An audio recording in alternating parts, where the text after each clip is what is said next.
Did you feel like you were prepared by that guy? In reality, yes.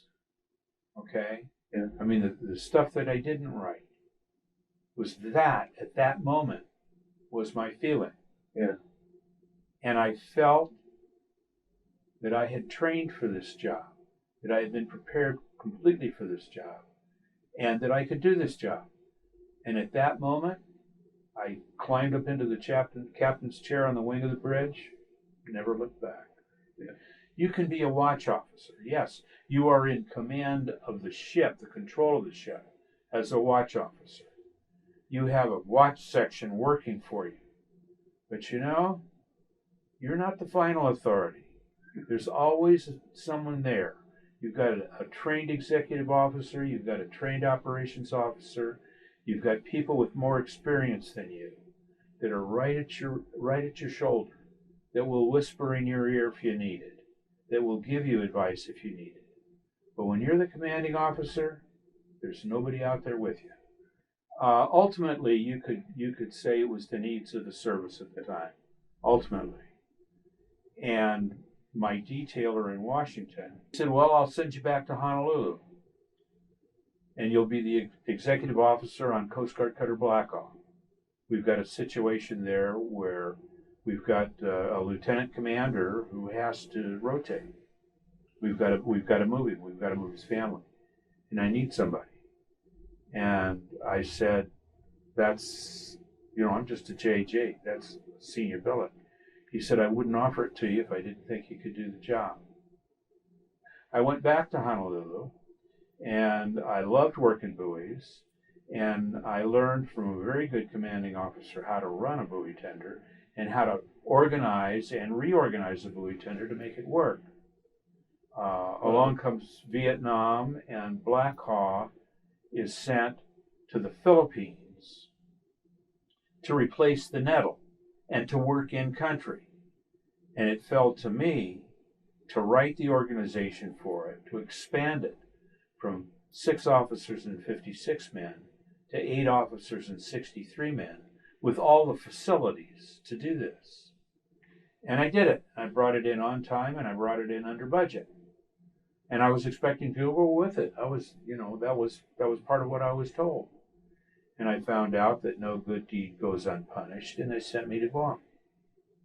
When I get to Guam, what they didn't tell me was that the man that I was replacing, he was a lieutenant commander. He was timed out in Guam, and it was basically, for him at that point, an unaccompanied tour. So they had to move him, and they had nobody to replace him. And the commanding officer, who was a lieutenant commander, was a Mustang, and he was drinking on board, and he didn't have sense enough to drink alone. And the ship was falling apart under it. Oh, God. Right? And I go out there basically because somebody in the district office, a former commanding officer of mine, who is now the chief of personnel, knew that any place that guy fell apart, I would be able to pick the ship up and bring it home. They didn't bother to tell me that. Oh. Right? So we get a month into my tour. I just reported in. And the CO goes into the hospital with stomach problems from drinking. He's there for more than 30 days. He's got no prognosis as to coming out. And I had to do something. The Coast Guard regulations said I had to transfer him to the group administratively. Well, how can you transfer your own commanding officer? Right?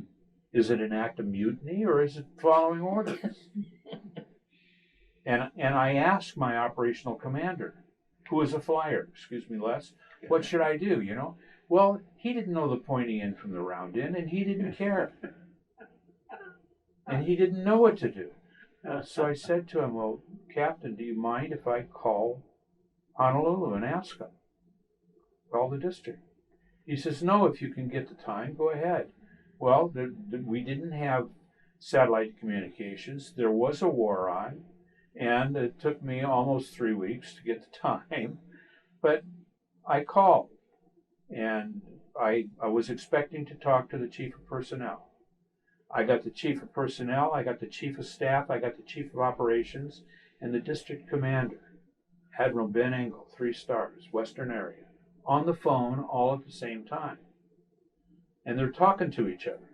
And this is when I found out why I was sent out there, right? And I needed an answer. What was I going to do? What do you want me to do? And he answers cryptically, well, son, I guess you're going to have to do what the Coast Guard regulations tell you to do, aren't you? Complete deniability. And I just took it. And from there, I will admit that I fought everybody who didn't have a seagoing billet and was a sailor. I fought them to hold that command for the better part of the next year. Well, that sounds like as much a command story as the coming to realize you own the ship. And that's prior to that realization, right? Yes, it is prior to that realization. Knowing that I was going to have to take over, being told, do what the regulations say. Right. Knowing that I didn't have the blessing of a letter that said you're in command. So you go to the next step, which is the fact that when I was on the Black Hawk, and I had a very, very competent commanding officer, you as the executive officer do the maneuvering of the ship. You work buoys, you learn to work buoys, but you've always got your CO standing on your shoulder. So when you're pulling out from port, you've always got the tendency to look over your shoulder and say, Captain, is this far enough out for you? Should we back down now or spring out some more? And he'll give you advice. Well, I'm getting underway on this trip that I wrote about. And I come up to the dock, we're getting ready to get underway. And I let go 1, 3, and 4, and I'm springing out on my number 2 line. You move forward on the number 2 line, and the moment is that your stern, your bow is held against the dock, and your stern springs out. And I'm springing out on the number 2 line, and gee, everything is fine. And I look over my shoulder, and there's nobody there. Right? And I said to myself, oh my God. And I did it. And I maneuvered out of Apra Harbor and down the channel. And it was when I got to the sea buoy that all of a sudden this hits me. That I'm alone. That it's mine. That this is my responsibility. That there's nobody else. And that's what I tried to convey in what I wrote. Yeah. What a great way to tell a story. Yeah.